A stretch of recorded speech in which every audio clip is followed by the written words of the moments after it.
You're not supposed to know this story. The official report is buried so deep in a digital vault that it probably doesn't even exist anymore. But I exist. I was a junior data analyst for a department that was never on any government payroll. My job was to listen, to catalog, and most importantly, to forget. I can't forget. I can't forget what happened in the winter of 1993 in a small, forgotten town called Sterling Pines, Colorado. They called the incident an acoustic anomaly, a freak weather event. They lied. What happened there was a test, and we were not the ones conducting it. It started subtly. People in Sterling Pines began reporting a sound, a low, resonant hum that you felt more than you heard. It would come and go without warning, usually late at night. The local sheriff's office logged dozens of calls. They checked the power station, the old mines, the radio towers. They found nothing. They told everyone it was probably just seismic activity. Benign. But then the hum changed. It began to mimic things. At first it was harmless. A mother would be washing dishes and swear she heard her child's tricycle bell from the empty hallway. An old man would hear the faint melody of a song from his youth, a song he hadn't heard in 50 years. It was strange, but people dismissed it. The mind plays tricks, they said, especially in a town as quiet as Sterling Pines. The first official report that crossed my desk was labeled Civilian Auditory Phenomena, SPCO. It was flagged for dismissal. The official explanation was mass psychogenic illness, a fancy term for mass hysteria. The report claimed a gas leak from an old mining shaft was causing mild hallucinations. Case closed. The local paper ran a small article about it, and the national news never even caught the scent. But my job wasn't to read the official reports. It was to listen to the raw recordings, the 911 calls, the panicked voicemails. And that's where the story fell apart. I heard a recording of a trucker, a man named Gary, calling the sheriff in a panic. He was on the highway just outside of town. He swore he could hear a woman crying for help over his CB radio, but his radio was turned off. He said the crying was coming from the static itself. 20 minutes later, his truck was found jackknifed into a ravine. Gary was gone. Not in the wreckage, not in the woods. Just gone. That's when the mimicry became malicious. The sounds weren't just echoes of the past anymore. They started to become personal. A woman named Clara reported hearing her deceased husband whispering her name from the attic. She called her sister, terrified. The sister told her to leave the house. But when the sister arrived, Clara's front door was wide open.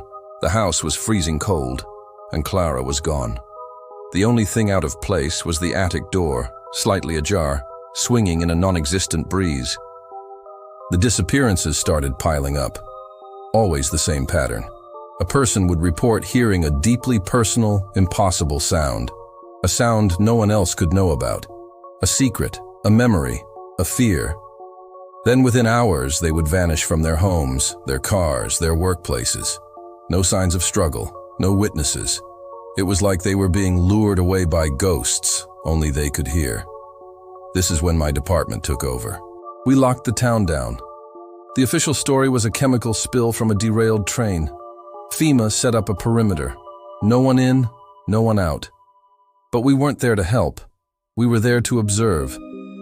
I started digging into the archives, looking for similar events. It was a pattern, a hunting ground being revisited.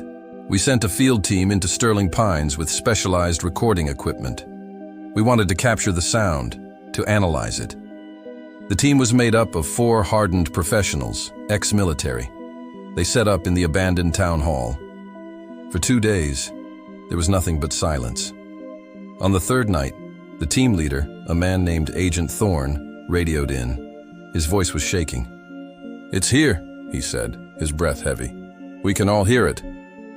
We asked him what he heard. There was a long pause. "It knows us," Thorne whispered. It's calling us by our serial numbers." We lost contact with the team moments later. On the final garbled transmission, we heard Thorne scream. It wasn't a scream of pain. It was a scream of pure, absolute terror.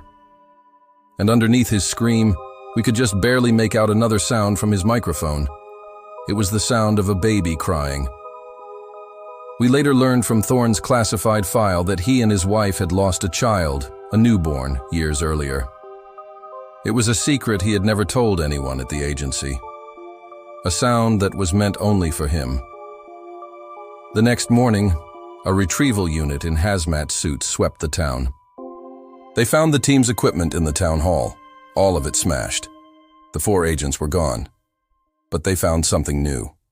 Scrawled on the dusty floor, written in what looked like motor oil, was a single symbol. It wasn't a letter or a number. It was a complex geometric shape, like a circuit diagram and a star map combined. I saw that same symbol once before, in a heavily redacted file from the 1950s. It was from an observation post that tracked deep space signals. The file was titled, Unidentified Reply. We weren't the ones running the test. We had stumbled into a laboratory, and we were the rats in the maze. This thing, whatever it is, wasn't from here. It doesn't use sight. It uses sound. It learns you through your memories, your fears, your regrets. It finds the one sound that will make you drop your guard, the one sound that will make you walk willingly into the dark. The Sterling Pines incident was scrubbed from every record.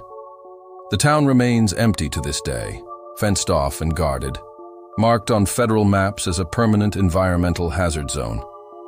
They say the hum is gone, but I know better. Sometimes when my house is quiet, I think I can hear it. A low vibration in the floorboards, faint, distant, and every time I hear it, I turn on every light, I blast the television, I do anything I can to fill the silence because I know what it's doing. It's listening, it's learning. So, I'm telling you this as a warning. If you're ever alone and you hear something you shouldn't, a forgotten song, a distant voice, a sound from a life you left behind, don't try to find it. Don't listen too closely, because it's not a memory, it's an invitation, and it's already learning your name.